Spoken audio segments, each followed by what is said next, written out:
नमस्ते minasan, ओहाय गोजाइमास।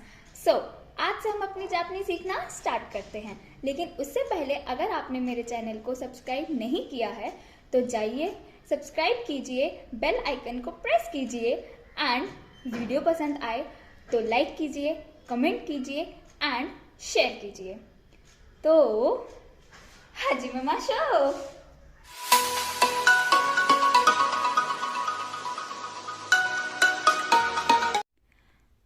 तो शुरू करते हैं ओमोशिरा निहोंगो की फर्स्ट क्लास में हम जापानीज़ बेसिक नॉलेज के बारे में जानेंगे। तो जब जापानीज़ की बेसिक नॉलेज की बात आती है तो सबसे पहले टॉपिक आता है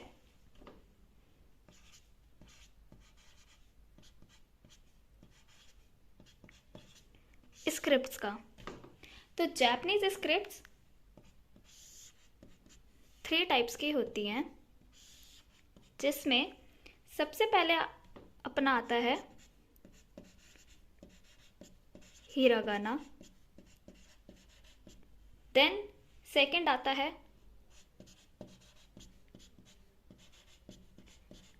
katakana and then third one is kanji.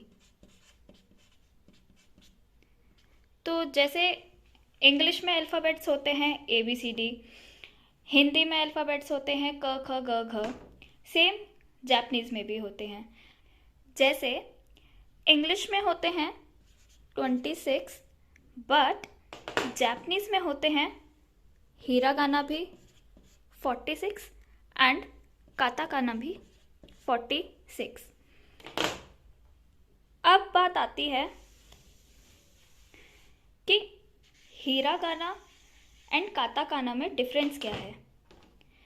तो हिरागाना में जो भी वर्ड्स होते हैं वो होते हैं नेटिव वर्ड्स, जो कि उनकी कंट्री के खुद के बनाए हुए होते हैं, और काताकाना में जो भी वर्ड्स होते हैं वो होते हैं फॉरेन वर्ड्स, जो कि उन्होंने दूसरी कंट्री से अडेप्ट करे हुए हैं। फॉर एग्जाम्पल हिरागाना का, जैसे स्कूल, तो स्कूल को बोलते हैं गाको, तो गाको आएगा हिरागाना में। जैसे स्टूडेंट को बोलते हैं गाक्सेई, वो आएगा हिरागाना में। टीचर को बोलते हैं सेंसेई, तो सेंसेई आएगा हिरागाना में।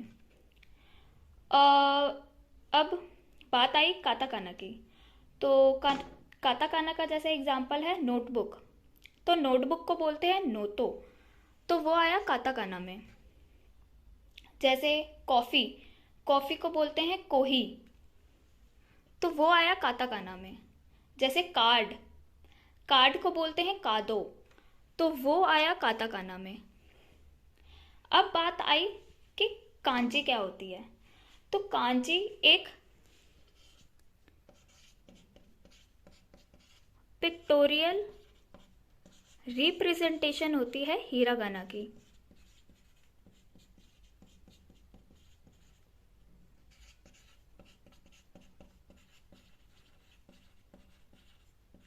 हिरागाना वर्ड्स की पिक्टोरियल रिप्रेजेंटेशन होती है। जैसे हमें बताना है कि बारिश, तो बारिश को बोलते हैं आमे, तो आमे की कांजी होती है ये। तो वो ये ड्रॉ कर देंगे तो समझ जाएंगे कि भाई बारिश हो रही है, या वो बंदा बारिश के बारे में कुछ कहना चाह रहा है। वो इतना बड़ा नहीं बोलेंगे या इतना बड़ा नहीं लिखेंगे। और असल बात होती है कि अभी तो चलो कोई दिक्कत नहीं कि अभी तो हिरागाना लिख दो, बात आती है कि जैसे बोलोगे वैसे ही लिखोगे। तो जब लॉन्ग साउंड्स की बात आती है ना, तो वो लॉन्ग साउंड्स के स्यापों से बचने के लिए ना कांजी बना देते हैं, क्योंकि कांजी में इतना झंझट नहीं है।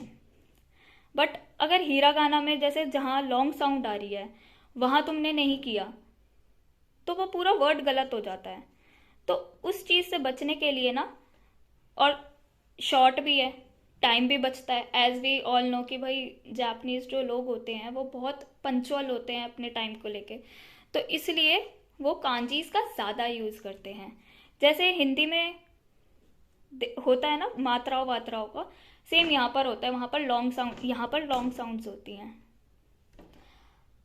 तो अब जैसे एक और एग्जांपल लेते हैं। अगर हमें बताना है कि हम हैप्पी हैं, तो हम इतना बड़ा हैप्पी नहीं लिखते, हम सिर्फ इमोजी बना देते हैं, तो सामने वाला बंदा समझ जाता है कि हाँ भाई बंदा बोलना चाह रहा है कि मैं खुश हूँ। जैसे हमको बताना है कि हम सैड हैं, तो हम पूरा इतना नहीं लिखेंगे ना सैड, हम सिर्फ इतनी सी इमोजी भेज देते हैं सामने वाले को बताने के लिए कि भाई हम सैड हैं। बस यही चीज़ है। अगर मोटा मोटा देखा जाए, समझा जाए, तो kanji is a type of a emojis. बस। एंड अब बात आई रोमाजी की, कि रोमाजी क्या होती है। तो रोमाजी होती है the English version of Japanese language. अब अगर समझा जाए तो ये सब कुछ हम जापानीज में भी तो लिख सकते थे ना, जापानीज स्क्रिप्ट्स में भी तो लिख सकते थे ना, बट अभी हम इंग्लिश अल्फ़ाबेट्स का यूज़ कर रहे हैं। तो जहाँ जापानीज लैंग्वेज इंग्लिश अल्फ़ाबेट्स का यूज़ करके लिखा जाए उसको रोमाजी बोलते हैं। अब फॉर एग्ज़ाम्पल ये हीरा गाना लिखा हुआ है, तो हीरा गाना मैं ऐसे भी तो लिख सकती हूँ, लेकिन अभी मैंने ऐसे लिखा है, तो इस चीज़ को रोमाजी बोलेंगे। जैसे एक सेंटेंस है कि मेरा नाम उत्सवी है, वाताशी नो नमाए वा उत्सवी देस। तो अब मैं जापानीज स्क्रिप्ट्स का यूज़ ना करके अभी मैं ऐसे लिखूंगी, वाताशी नो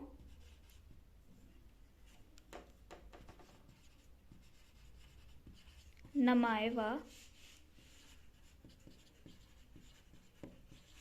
उत्सवी देस। तो इस चीज़ को हम रोमाजी बोलेंगे।